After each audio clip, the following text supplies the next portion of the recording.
안녕하세요. 저는 결혼한 지 3년 된 20대 후반 가정주부입니다. 아직 아이는 없습니다.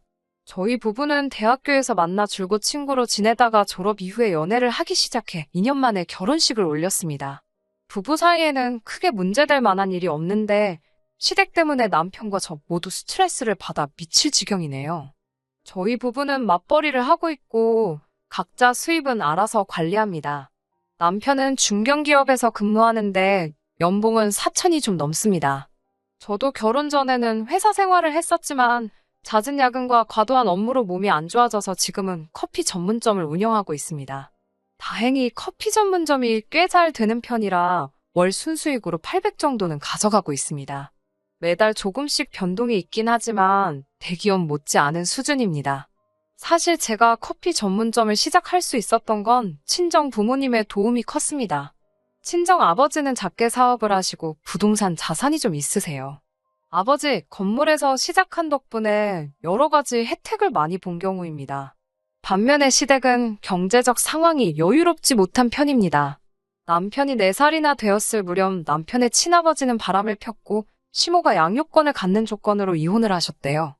그리고 시모도 얼마 지나지 않아 재혼을 했고요. 재혼한 상대와의 사이에서 지금의 신우가 태어났다고 합니다. 바람난 전 남편의 아들이라는 이유로 시모는 자기 친아들임에도 불구하고 남편을 그렇게 힘들게 했다고 해요. 고등학교 들어가면서는 제대로 문제집 한 권 사주지 않아서 남편은 아르바이트를 시작해야만 했고요.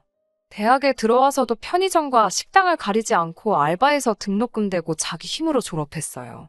반면에 신우는 남편 표현을 빌자면 생각 없이 개념 없이 사는 사람입니다.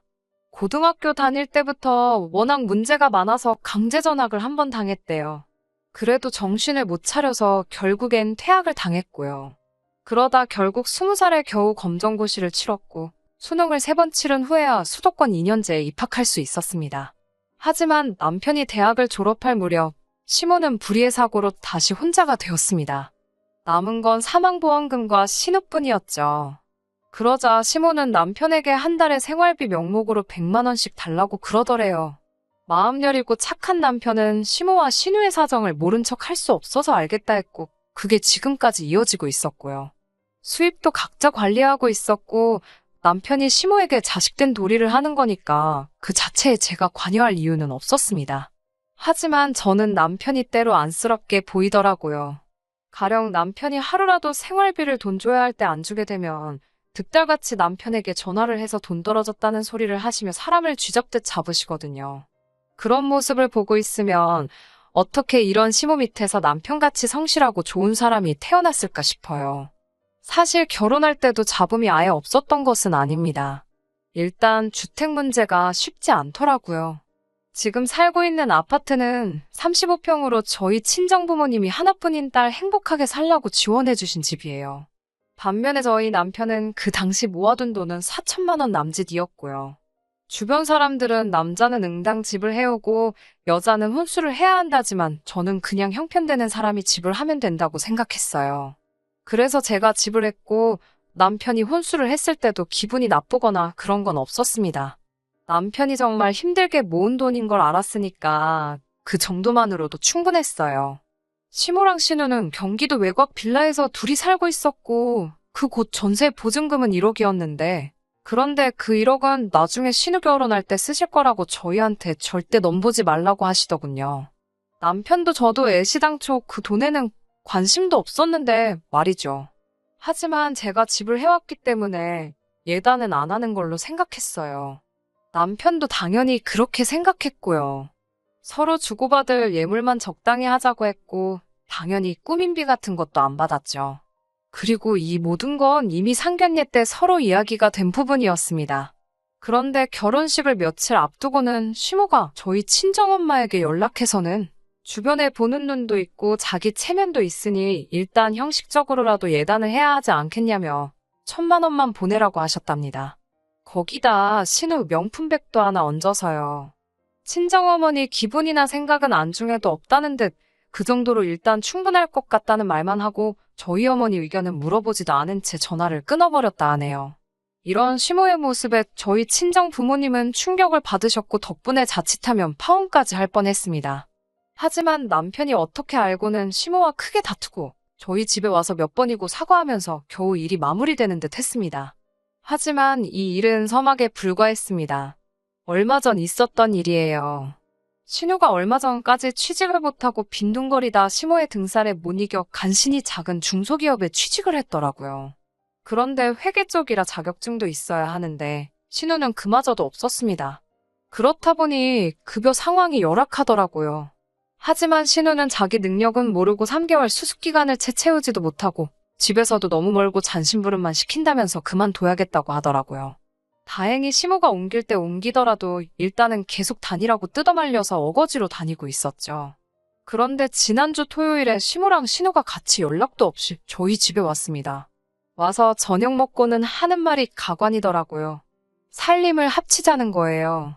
살림을 합치면 매달 100만 원씩 생활비 드리는 것도 안 줘도 되고 앞으로 살림은 시모랑 신우가 도와줄 거고 이제 곧 저희 애 가지면 애도 시모가 봐주겠다는 거예요.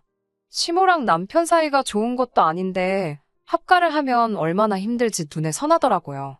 그래서 제가 정중하게 말씀은 감사하지만 저희는 지금 이렇게 둘이 사는 게 편하고 좋다고 말씀드렸어요. 그러자 시모는 방도 너네 둘이 부부니까 방 하나 같이 쓰고 나 하나 신우 하나 쓰게 해주면 얼마나 좋냐고 하여튼 신보가 고약하단 식으로 말씀하시더군요. 하지만 제가 그 소리를 듣고도 못 들은 채 하자 그러면 생활비나 더 달래요. 요즘 100만 원으로 어떻게 사냐면서 앞으로는 150씩 보내라고 하시더군요. 그 소리를 들으니 정말 화가 나더라고요.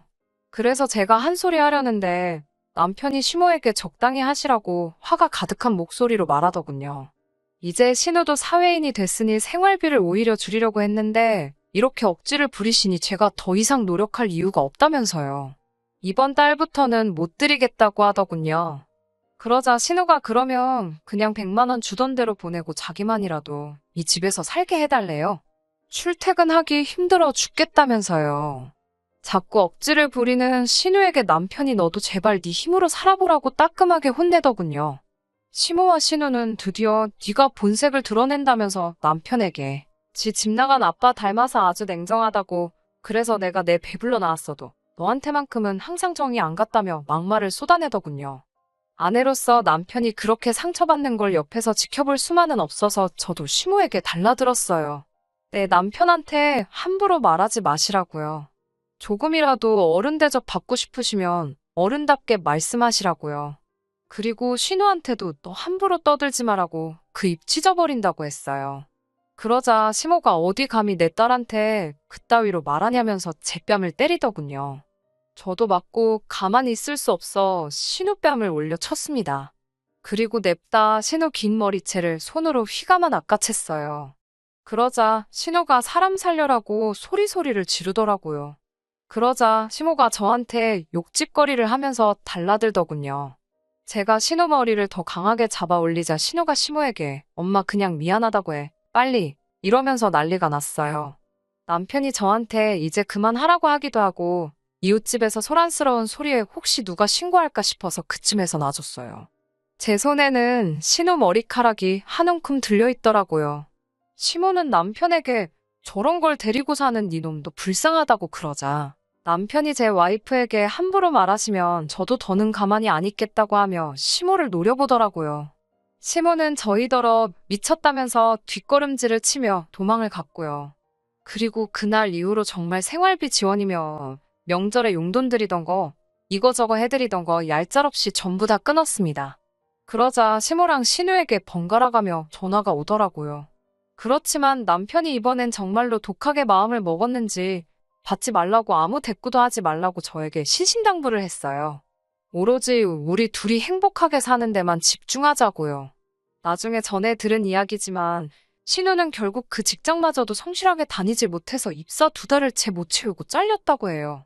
그리고 살던 빌라도 건물주가 전세금을 올린다고 해서 결국 반지하로 이사를 했고요.